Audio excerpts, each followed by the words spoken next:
Hello नमस्कार दोस्तों। आज हम लोग एक भूगोल का पहला चैप्टर शुरू करेंगे। क्रॉन ध्यान रखना है आपको कि कौन सा बुक चल रहा है यहाँ पे। तो क्रॉन का ऑब्जेक्टिव चला रहे हैं हम लोग, ठीक है। आगे देखते हैं, शुरू करते हैं। इसका पहला क्वेश्चन क्या है। पहला क्वेश्चन क्या रहा है कि भारतवर्ष का आकार क्या है, यानी भारत का आकार क्या है, ठीक है। तो आप लोगों को पता है कि विश्व में सातवां है, ठीक है। अब पहला कौन है, तो पहला रसिया है, यानी रूस है। सबसे बड़ा, दुनिया का सबसे बड़ा देश है, ठीक है।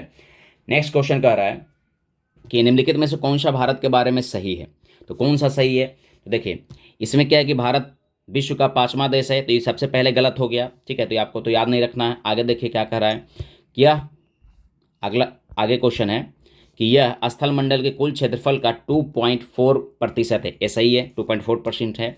अगला है समूचा भारत उष्णकटिबंधीय क्षेत्र में। नहीं, ऐसा नहीं है, क्योंकि जम्मू कश्मीर वाला जो पूरा भाग है ये शीतकटिबंधीय थे, एक कट गया। यानी कि 1 और 3 गलत है। तो जहाँ जहाँ एक है वहाँ वहाँ काट दीजिए। देखिए यहाँ पे एक है तो ऑप्शन ए नहीं हो सकता है, ऑप्शन सी नहीं हो सकता है, तो ए दोनों हो सकता है। अब देखिए यहाँ पे 3 भी कटा हुआ है, तो ए वाला कट जाएगा। तो कौन सा ऑप्शन हो जाएगा, यानी कि 2 और 4 सही है, ठीक है। यानी 2 सही है और 4 सही है, ठीक है। देखिए 4 क्या कहता है कि 82.5 डिग्री पूर्वी देशांतर का उपयोग करके भारतीय मानक समय को निर्धारित किया। बिल्कुल सही बात है, ठीक है। कहा है कि 82.5 डिग्री क्या है, भारत का मानक समय रेखा है। चलिए आगे चलते हैं। अब देखिए अक्षांशीय विस्तार में 2-3 क्वेश्चन है, ध्यान देना इस पे कि सिक्किम से गुजरने वाला अक्षांश निम्नलिखित में से किस एक से होकर गुजरता है। जो सिक्किम से गुजरता है अक्षांश, ये किस राज्य से होकर के गुजरता है। तो ये गुजरता कहाँ से, राजस्थान से है, ठीक है। कहाँ से गुजरता है, राजस्थान से गुजरता है। ऐसे क्वेश्चन ज़्यादा पूछेगा नहीं आपसे, ठीक है। किस जिले से 70 डिग्री पूर्वी देशांतर गुजरती है। तो ये राजस्थान का क्वेश्चन है, ऑब्वियसली राजस्थान के तो जैसलमेर से गुजरता है, तो ये भी नहीं पूछेगा आपसे, तो इसको याद करने से कोई फायदा है नहीं। क्योंकि हाँ, अगर राजस्थान आपको देना है, राजस्थान में वगैरह में एग्जाम देना है, तब आपको इंपॉर्टेंट है, ठीक है। नेक्स्ट है कि भारत का अक्षांशीय विस्तार कितना है। अक्षांशीय विस्तार पूछा है, देशांतरीय विस्तार नहीं पूछा है, ठीक है। तो याद रखना है, इसका ऑप्शन ए हो जाएगा, यानी 8 डिग्री 4 मिनट नॉर्थ से लेकर के 37 डिग्री 6 मिनट नॉर्थ ही होगा, ठीक है। क्योंकि भारत पूरा के पूरा नॉर्थ में बसा हुआ है। अब आइए कर्क रेखा में कुछ समझते हैं। देखिए कर्क रेखा है, तो कर्क रेखा से क्या क्या क्वेश्चन आता है ये भी देख लेते हैं हम लोग, ठीक है। देखिए कितने भारतीय प्रदेश से होकर कर्क रेखा गुजरती है। देखिए कर्क रेखा जो गुजरती है ना, ये 8 राज्यों से होकर गुजरती है। कितना राज्य से होकर गुजरती है, 8 राज्य से गुजरती है, ठीक है। जैसे कि आप लोग राजस्थान हो गया, गुजरात हो गया, उसके बाद मध्य प्रदेश, छत्तीसगढ़ हो गया, उसके बाद झारखंड हो गया, वेस्ट बंगाल हो गया, त्रिपुरा हो गया, और एक हो गया, ए क्या बोलते हैं, मिजोरम, ठीक है। मिजोरम हो गया, तो 8 राज्य हो गया ना। चलिए आगे देखते हैं। निम्न नगरों में कौन सा कर्क रेखा के सबसे निकट है। तो देखिए कर्क रेखा मतलब 23.5 डिग्री, 23.5 डिग्री उत्तरी अक्षांश, याद रखिए उत्तरी अक्षांश। तो ये कौन हो सकता है, ठीक है। तो ध्यान दीजिएगा, तो आपको मिलेगा कौन सा, तो ये मिलेगा कोलकाता। बहुत नज़दीक है कर्क रेखा, क्योंकि पश्चिम बंगाल से ही 23.5 डिग्री निकलती है। देखिए दिल्ली बहुत दूर पड़ जाता है, जोधपुर भी बहुत दूर पड़ जाएगा, नागपुर तो खैर काफ़ी दूर पड़ जाएगा। तो कलकत्ता के पास ही सबसे नज़दीक होगा। नेक्स्ट है कि जून माह में निम्न स्थानों, यानी कि जून माह में निम्न स्थानों में से कहाँ पर दिन की अवधि अधिकतम होगा। अब देखिए दिन की अवधि कहाँ अधिकतम होगा, जहाँ पे सूरज की स्थिति होगा, यानी कि उपस्थिति होगा। अब कौन सी क्या चीज कह रहा है, जून माह कह रहा है, यानी कि जिस समय काफ़ी भारत में गर्मी रहता है, उत्तर भारत में काफ़ी गर्मी रहता है। देखिएगा इस सब दक्षिण भारत का है, लगभग पार्ट है। जैसे भोपाल को छोड़ दिया जाए तो बाकी सब दक्षिण भारत, हैदराबाद भी दक्षिण भारत का है, चेन्नई भी दक्षिण भारत का है, भोपाल भी लगभग दक्षिण भारत में आता नहीं है पर है, मान के चलिए। देखिए जून माह में कहाँ सबसे ज़्यादा अधिकतम दिन रहेगा, तो दिल्ली में रहेगा। कहाँ रहेगा, दिल्ली में रहेगा। नेक्स्ट है कर्क रेखा किस राज्य से होकर के गुजरती है। कर्क रेखा किस राज्य से होकर के गुजरती है। अभी हम लोग बताए ना कि 8 राज्यों से क्या होती है, कर्क रेखा गुजरती है। देखिए 8 राज्यों में कौन है, तो उत्तर प्रदेश, उड़ीसा नहीं था, उत्तर प्रदेश नहीं था, आंध्र प्रदेश भी नहीं था, यानी कि कौन हो जाएगा, ऑप्शन झारखंड हमारा हो जाएगा, ठीक है। आगे देखिए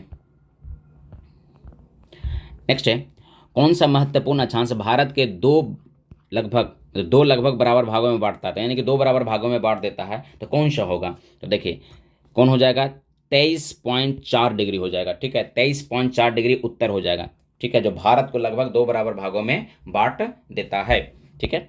आगे देखिए निम्नलिखित में से कौन सा भारतीय राज्य कर्क रेखा के उत्तर में स्थित। देखिए उत्तर बोल रहा है, ठीक है, तो कर्क रेखा का उत्तर कौन हो सकता है, तो हम ध्यान दीजिएगा। तो झारखंड, मिजोरम और त्रिपुरा, ये तीनों के तीनों कर्क रेखा पर है। झारखंड भी है, मिजोरम भी है, त्रिपुरा भी है। बच कौन जाता है, ऑप्शन हो जाएगा आपका मणिपुर, यानी कि मणिपुर ही जो है ना, ये क्या है, कर्क रेखा के उत्तर में बसा हुआ है। और ये तीनों क्या है, झारखंड हो गया, मिजोरम हो गया, त्रिपुरा, ये बसा हुआ है किस पे, कर्क रेखा पर ही बसा हुआ है।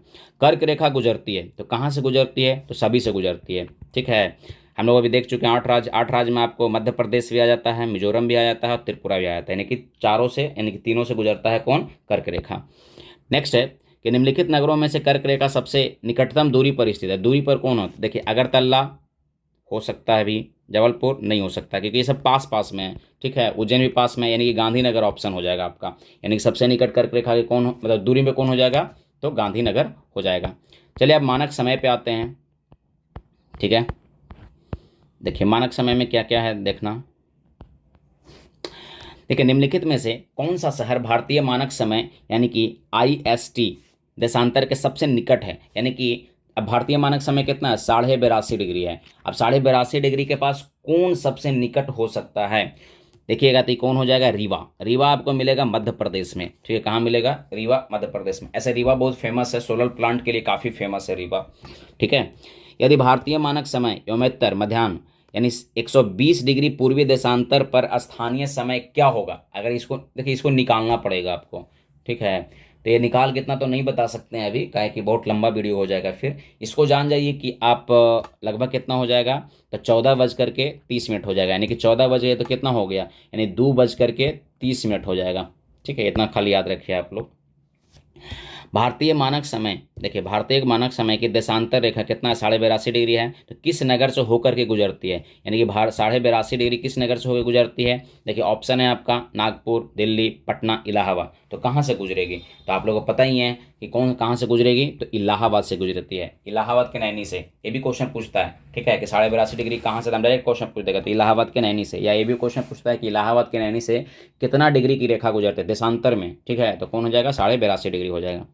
नेक्स्ट है कि जब भारतीय मानक समय के योमोत्तर पर अर्धरात्रि, देखिए अर्धरात्रि है, एक स्थान पर सुबह 6 बजता है, तो उस स्थान पर अवस्थित जिस योमोत्तर पर है वह कौन सा योमोत्तर होगा, ठीक है। तो कितना हो जाएगा, 82.5 डिग्री पूरा हो जाएगा। इसको निकालना पड़ेगा, ठीक है, अभी खाली ध्यान से देख लीजिएगा। नेक्स्ट है कि निम्नलिखित देशांतरों में से कौन सा भारत का प्रमाणिक माध्यम रेखा, तो प्रमाणिक माध्यम रेखा कौन हो, तो ये हो जाएगा 82.5 डिग्री हो जाएगा, ठीक है। आगे देखें, भारतीय मानक समय यानी ग्रीन बीच के बीच कितना अंतर है, देखिए भारतीय यानी कि 82.5 डिग्री और जो 0 डिग्री इसके बीच कितना अंतर है, तो इसका अंतर है 5.5 घंटा का अंतर है। कितना का अंतर है, 5.5 घंटा प्लस का अंतर, याद रखिएगा। जब भी पूरब की तरफ दिशा बढ़ता है ना, तो क्या हो जाता है, समय प्लस होता है, ठीक है, माइनस नहीं होता है। हाँ, पश्चिम की तरफ बढ़ेंगे तब माइनस हो जाएगा।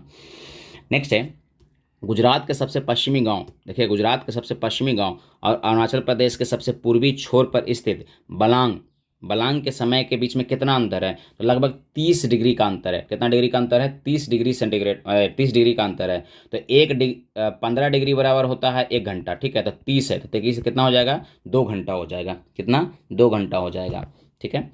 यदि भारतीय मानक समय के अनुसार पूर्वाह्न के 10 बजे हैं, ठीक है, यानी कि सुबह के 10 बजे हैं, तो 92 डिग्री पूर्व देशांतर पर शिलोंग का स्थानीय समय कितना हो जाएगा, तो ये हो जाएगा 10:38। इसको निकालना पड़ेगा, पहले ही बता रहे हैं, निकालना पड़ेगा आपको, ठीक है। 38 मिनट बढ़ जाएगा। अब आगे चलिए, देखिए इधर आइए। यदि अरुणाचल प्रदेश में तिरप स्थान है, सूर्योदय 5 बजे प्रातः होता है, तो गुजरात में कांगड़ा में सूर्योदय किस समय होगा, तो देखिए 2 घंटा जोड़ दीजिए आप, लगभग 7 बजे का आसपास होगा, क्योंकि दोनों के बीच में कितना अंतर है, लगभग 2 घंटे का अंतर है। निम्न स्थानों पर विचार कीजिए, अब विचार करना है क्या क्या कह रहा है, ठीक है। कि जब्बलपुर की देशांतर रेखा इंदौर एवं भोपाल की देशांतर रेखाओं के बीच है, बिल्कुल नहीं है, क्योंकि जब्बलपुर बिल्कुल अलग है, इंदौर बहुत अलग है, तो इसलिए ऑप्शन 1 गलत हो जाएगा, ठीक है। तो जहाँ जहाँ ऑप्शन 1 है वहाँ गलत कर दीजिए। जैसे देखिए ए ऑप्शन है तो गलत हो जाएगा, ए बी ऑप्शन गलत हो जाएगा, अब बी और सी में टकराव हो जाएगा, ठीक है। अब देखते हैं क्या होता है। औरंगाबाद का अक्षांश बड़ोदरा एवं पुणे के अक्षांश के बीच है, बिल्कुल सही बात है, ठीक है, क्योंकि बड़ोदरा गुजरात में है, अब पुणे महाराष्ट्र में, उसी के बीच में कौन है, औरंगाबाद, ये सही ऑप्शन हो जाएगा। बेंगलुरु की अवस्थिति चेन्नई की तुलना में अधिक दक्षिणतम है, बिल्कुल सही बात है, ठीक है। चेन्नई बहुत नीचे है और बेंगलुरु ऊपर है, ठीक है। तो इसका ऑप्शन क्या हो जाएगा, सी हो जाएगा, 2 एंड 3 हो जाएगा। अगला है भारतीय मानक समय की योमोत्तर नहीं गुजरती है, तो कहाँ से नहीं गुजरती है, ठीक है। तो गुजरती नहीं है कहाँ से, महाराष्ट्र से। देखिए जो समय रेखा है ना, ये 5 राज्यों से गुजरती है। सबसे पहले यूपी से गुजरती है, उसके बाद आती है मध्य प्रदेश में, उसके बाद आती है छत्तीसगढ़ में, ठीक है, और उसके बाद आती है तेलंगाना में, और उसके बाद सॉरी, एक मिनट बताते हैं, उसके बाद आती है उड़ीसा में, और उसके बाद आंध्र प्रदेश में आती थी। 5 राज्य से ही हमारा समय रेखा गुजरता है, ठीक है। अब आइए दूरस्थ बिंदु पर आते हैं। दूरस्थ बिंदु से भी काफ़ी क्वेश्चन आया है पिछले एग्जाम में, तो इसको छोड़ नहीं सकते हम लोग, ठीक है। चलिए देखिए, भारत के सुदूर दक्षिण यानी कि सबसे दक्षिण यानी कि इंदिरा पॉइंट कहाँ स्थित है। देखिए ये नहीं पूछा है मुख्य भूमि का, देखिए एक क्वेश्चन होता है मुख्य भूमि का दक्षिणतम पॉइंट कौन है, कन्याकुमारी हो जाएगा। और एक पूछा है दक्षिणतम पॉइंट, तो अंडमान निकोबार का दक्षिणतम पॉइंट होगा कौन सा, इंदिरा पॉइंट, ठीक है। तो किस एक कहाँ है, तो बड़ा निकोबार में मिलेगा, ठीक है। कहाँ मिलेगा आपको, बड़ा निकोबार में। नेक्स्ट है कि भारत का सुदूर पश्चिमी यानी पश्चिम वाला इलाका कौन सा है, जो कितना डिग्री बिंदु है, एकदम पश्चिम में, ठीक है। तो पश्चिम में कौन हो जाएगा, 68 डिग्री 7 मिनट पूर्व, ठीक है। 68 डिग्री 7 मिनट पूर्व हो जाएगा गुजरात में, याद रखिएगा। अब कहिएगा सर तो ये तो पश्चिम में है, ठीक है, गुजरात तो पश्चिम में है, लेकिन देखिए गोलार्ध में है ना, गोलार्ध में भारत जो है ना पूर्वी गोलार्ध में बसा हुआ है, पूर्वी और उत्तरी गोलार्ध में बसा हुआ है, इसलिए पूर्वी हो जाएगा इसका आंसर। नेक्स्ट है भारत का सुदूरस्थ यानी दक्षिणतम बिंदु कौन सा है, दक्षिणतम बिंदु पूछ रहा है, ये नहीं पूछा है कि कौन सा है, नहीं है, ठीक है, सीधा सीधी पूछ दे इंदिरा पॉइंट। हाँ अगर मुख्य भूमि का पूछता तब हो जाता कौन सा, कन्याकुमारी। अब ऐसे ही दक्षिणतम बिंदु पूछा है तब हो जाएगा कौन सा, इंदिरा पॉइंट हो जाएगा। अब इधर आइए क्वेश्चन नंबर 28 में देखिएगा, क्वेश्चन नंबर 28 क्या कहता है कि निम्नलिखित प्रमुख भारतीय नगरों में से कौन सा एक सबसे अधिक पूर्व की ओर अवस्थित है। तो देखिए पूर्व की ओर है, सबसे पूर्व की ओर कौन हो सकता है, देखिए हैदराबाद नहीं, ये तो एकदम बीचों बीच में है, तो हो ही नहीं सकता है। भोपाल ये भी बीचों बीच में है। बेंगलोर नहीं, नहीं हो सकता, ये भी लगभग कर्नाटक के बीचों बीच में है। तो एक पूरब में कौन हो जाएगा, तो लखनऊ ही बचता है, ठीक है, तो लखनऊ आपका आंसर हो जाएगा। कभी कभी क्या कीजिए ना, ऑप्शन से भी छांटना सीख लीजिए। अब देखिए भारत के राज्यों का निम्नलिखित में से, भारत के राज्यों का निम्नलिखित में से कौन सा एक युग में सबसे पूर्वी और सबसे पश्चिमी राज्य को इंगित करता है। देखिए सबसे पूर्वी राज्य कौन है और सबसे पश्चिमी राज्य कौन हो सकता है, तो सबसे पूर्वी राज्य कौन हो जाएगा, अरुणाचल प्रदेश हो जाएगा, समझ रहे हैं कि नहीं। सबसे पश्चिमी कौन हो जाएगा, गुजरात हो जाएगा, ठीक है, एकदम हल्का क्वेश्चन है। ओ आईएएस में पूछा हुआ है, वाह, ऐसा भी क्वेश्चन आता है। चलिए भारत का दक्षिणतम बिंदु कौन है, ठीक है, नहीं ये क्या हो जाएगा, तो दक्षिणतम बिंदु कौन हो जाएगा, इंदिरा पॉइंट। इंदिरा पॉइंट कहाँ है, बड़ा निकोबार में है। हाँ अगर पूछता कि भारत का दक्षिणतम बिंदु मुख्य भूमि का कौन हो जाएगा, तो मुख्य भूमि का हो जाता कन्याकुमारी। अब आइए सीमावर्ती में, सीमावर्ती में मतलब सीमा के बारे में पूछेगा, बॉर्डर के बारे में, ठीक है, कौन कहाँ पे है नहीं है। चलिए अब देखिए ये कुछ मैप में आपको चित्र दिया गया है, चित्र को ध्यान से देखिए, ठीक है। ये सी दिया गया है, बी दिया गया है और ए दिया गया है, तो ये पूछ रहा है कि ये सब क्या है, ठीक है, कहाँ पे है नहीं है, ठीक है। तो आपको ध्यान रखना, जैसे कि देखिएगा कि नवंबर 1998 में भारत और पाकिस्तान के मध्य, ठीक है, बीच में सम्मिश्र संवाद प्रक्रिया में 3 विवादग्रस्त मुद्दों पर, जो कि 1, 2, 3 पर सूचीगत किया गया है, तो ये सब कहाँ कहाँ है। तो इसका ऑप्शन जानते हैं क्या हो जाएगा, तो इसका ऑप्शन हो जाएगा ए। आप लोग ध्यान से देख लीजिएगा, अगर ज़्यादा इसका विवाद करेंगे तो काफ़ी ज़्यादा समय लगेगा, ठीक है, तो देख लीजिएगा। जैसे ए में देखिए, ए में है 2, तो ए में है 2, तो देखिए यहाँ कौन है, सीमा विवाद से निपटा दिया गया है, ये गुजरात वाला है, कच्छ वाला इलाका पूरा हो जाएगा, ये वाला कच्छ वाला इलाका हो जाएगा। अब बी में है 1, तो बी कहाँ है, देखिए यहाँ पे है। अब बी में 1 क्या है, सैन्य दलों को विनियोजन यानी कि जम्मू कश्मीर से संबंधित, तो वहाँ पे जम्मू कश्मीर वाला। और सी में है क्या 3, तो नली जल बंटवारा, आप लोग को सिंधु जल बंटवारा आप लोग को पढ़े होंगे, सिंधु जल बंटवारा 1960 वाला, ठीक है, जो वर्ल्ड बैंक के सहयोग से किया गया था, ठीक है। आगे देखिए, देखिए आगे, निम्नलिखित में से किस भारतीय राज्यों की सीमाएं भूटान के राष्ट्र के साथ नहीं मिलती है। यहाँ पूछे, देखिए कभी कभी क्वेश्चन करता है मिलती है, कभी कभी नहीं मिलती है, तो नहीं वाला पूछा है इसमें, ठीक है। तो कौन नहीं मिलती है, मेघालय नहीं मिलती है। कौन नहीं मिलती है, मेघालय, कौन से, भूटान से। देखिए पश्चिम बंगाल मिलती है, अरुणाचल प्रदेश मिलती है, सिक्किम में मिलती है और असम भी मिलती है, प्लस वो असम भी मिलती है, ठीक है। मिलती कौन नहीं है, तो मेघालय उधर नहीं मिलती है। अगला नेपाल के, देखिएगा नेपाल के पड़ोसी भारतीय राज्य का युग्म कौन सा, यानी कौन कौन से पड़ोसी राज्य सही सही है, ठीक है। तो इसका आंसर हो जाएगा काची, नेपाल के सबसे पड़ोसी, तो सिक्किम और बिहार, ठीक है। देखिए भूटान, सिक्किम भूटान तो हो ही नहीं सकता, क्योंकि भूटान तो बहुत दूर पड़ जाता है नेपाल से। असम और बिहार नहीं हो सकता है, ठीक है। असम नेपाल से आपको टच बहुत कम करता है, ठीक है, नहीं करता है लगभग असम। आपका उत्तर प्रदेश तो करता है नेपाल से, लेकिन हरियाणा नहीं करता, इसलिए ऑप्शन क्या हो जाएगा, बी हो जाएगा, सिक्किम और बिहार हो जाएगा। भारत तथा पाकिस्तान के बीच सीमा निर्धारण की गई है, तो कौन कर रहा है सीमा निर्धारण, इसका क्या नाम है, तो रेड क्लिफ लाइन है। क्या नाम है, रेड क्लिफ। मैकमोहन रेखा किसका है, तो भारत और चीन का है, याद रखिएगा, भारत और चीन का। डुरंड पाकिस्तान और अफगानिस्तान का है, ठीक है, डुरंड। निम्नलिखित में से भारत के किस राज्य की सीमा म्यांमार से उभयनिष्ठ नहीं सटती है, देखिए काराकाची म्यांमार से नहीं सटती है, यही पूछा गया क्वेश्चन है।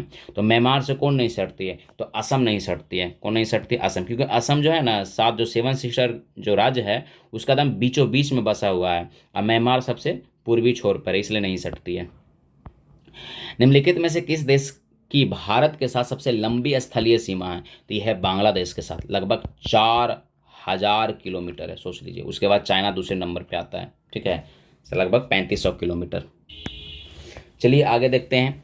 भारत और पाकिस्तान के मध्य, ठीक है, भारत और पाकिस्तान के मध्य सीमा रेखा एक उदाहरण है, तो क्या उदाहरण है, तो अध्यारोपित उदाहरण है, अध्यारोपित सीमा रेखा है। अध्यारोपित मतलब एक तरह से हम लोग जबरदस्ती लाइन खींच दिए हैं, एक्चुअली प्रकृति ने लाइन नहीं खींचा था, लेकिन जबरदस्ती ने लाइन खींच दी, इसलिए कहते हैं क्या चीज, अध्यारोपित सीमा। नेक्स्ट है, भारत के निम्नलिखित राज्यों में से किसने तीन तरफ अंतर्राष्ट्रीय सीमा है, मतलब कौन से राज्य है जिसके तीन तरफ अंतर्राष्ट्रीय सीमा है, ठीक है, तो वह है त्रिपुरा, ठीक है, कौन है, त्रिपुरा। ऐसे भी कहते हैं बांग्लादेश से घिरा हुआ राज्य कौन सा है, तो त्रिपुरा ही है, पूरा तीनों तरफ से घेर लिया है इसको। अब देखिए, है इसमें मिलाना है, जैसे असम भूटान और बांग्लादेश की सीमाओं से अलग करता है, असम जो है भूटान और बांग्लादेश की सीमाओं को अलग करता है, ठीक है, तो बिल्कुल सही है, असम भी अलग करता है इसमें। पश्चिम बंगाल भूटान और नेपाल की सीमाओं से अलग करता है, ये भी सही है, ठीक है। और देखिएगा कि मिजोरम बांग्लादेश तथा म्यांमार की सीमाओं को अलग करता है, ये भी सही है, यानी ऑप्शन क्या हो जाएगा, ए हो जाएगा आपका ऑप्शन। डुरंड लाइन किसके मध्य है, तो डुरंड लाइन है, डुरंड लाइन किसके मध्य हो गया है, तो ये हो गया है पाकिस्तान और अफगानिस्तान के बीच हो गया है। कौन से भारतीय राज्य की अधिकतम सीमा म्यांमार से टच करती है, तो सबसे बड़ा सीमा किसके साथ टच करती है, तो अरुणाचल प्रदेश के साथ टच करती है, किसके साथ, अरुणाचल प्रदेश के साथ। निम्नलिखित राज्यों में से कौन सा राज्य बांग्लादेश से अपनी सीमा नहीं साझा करता है, देखिए नहीं पूछा है, तो कौन नहीं साझा करेगा, बांग्लादेश से नहीं करेगा, तो ये करेगा नागालैंड नहीं करेगा, क्योंकि नागालैंड जो है ना म्यांमार से सटता है। देखिए इसको ऐसे याद रखिएगा, अगर पूछे आपको कि म्यांमार से सटने वाला या पूर्वी भारत में, तो आ, ना, मा, मी और त्राय से, आ से हुआ अरुणाचल प्रदेश, ना से नागालैंड, मा से मणिपुर, मी से मिजोरम, त्रि से त्रिपुरा, इसी तरह से आपका राज्य मिलेगा, इसी तरह से है भी राज्य। नेक्स्ट है, आगे देखते हैं हम लोग। निम्न में से किस राज्य की सीमा बांग्लादेश से नहीं टच करती है, देखिए नहीं पर बहुत फोकस किया गया है क्वेश्चन में, तो बांग्लादेश से नहीं टच करती है, ठीक है, ये कौन सा हो जाएगा, मणिपुर हो जाएगा, ठीक है। आगे देखिए, भारत और चीन की उत्तरी पूर्वी सीमा का सीमांकन कौन सी रेखा करती है, तो भारत और चीन के बीच कौन सा रेखा है, एक ही तो रेखा है यार, मैकमोहन रेखा, इसकी स्थापना किया गया था, यानी शुरू मतलब लागू किया गया था 1914 में शुरू किया गया था। भारत के निम्नलिखित राज्यों के समूहों में कौन सा समूह पाकिस्तान के से सीमा बनाता है, देखिए पाकिस्तान से सीमा बनाने वाला कौन हो जाएगा, तो ये हो जाएगा ऑप्शन बी, ठीक है, पंजाब, जम्मू कश्मीर, राजस्थान और गुजरात हो जाएगा, ठीक है। अब तो भाई जम्मू कश्मीर को दो भागों में बांट दिया गया है, तो लद्दाख के आंसर में आ जाएगा तो चलेगा। बांग्लादेश की सीमा से लगे भारतीय राज्य कौन से हैं, यानी कि बांग्लादेश को जो टच करता है, इसका ऑप्शन हो जाएगा सी, कौन कौन हो जाएगा, मेघालय है, असम, पश्चिम बंगाल और त्रिपुरा, ठीक है, ये तीनों चारों क्या हो जाएगा, चार वो जो है ना, ये बांग्लादेश की सीमा से टच करता है। आगे, भारत के किस प्रदेश की सीमा तीन देशों के क्रम से नेपाल, भूटान और चीन से मिलता है, देखिए एक ही राज्य है जो नेपाल, भूटान और चीन जहाँ पे मिलता है, उसका राज्य का नाम है सिक्किम, क्या नाम है, सिक्किम, ठीक है। ऐसे भारत में तीन राज्य है जहाँ पे तीन तीन देश मिलता है आकर के, ठीक है, जैसे कि ट्राइजैक्शन इसको बोलते हैं, आगे जाकर हम लोग देखेंगे उसको। किसके द्वारा भारत और श्रीलंका को अलग किया जाता है, यानी भारत और श्रीलंका किससे अलग हो गया है, ये हो गया है पाक जल डमरू से हो गया, ठीक है, क्या हो गया है, पाक जल डमरू से हो गया। अब देखिए ये चैप्टर जो था शुरू में, जो ज्योग्राफी का चैप्टर था, चैप्टर बाय चैप्टर बना रहे हैं, इसको बाहुबली सीरीज नाम दिए हैं हम लोग, क्या नाम दिए हैं, बाहुबली सीरीज नाम दिए हैं, ठीक है, तो देखिए इसको और क्या। हाँ लेकिन इस किताब साथ में रखिएगा तो थोड़ा ज़्यादा आसान पड़ेगा पढ़ने में। Take care, bye bye.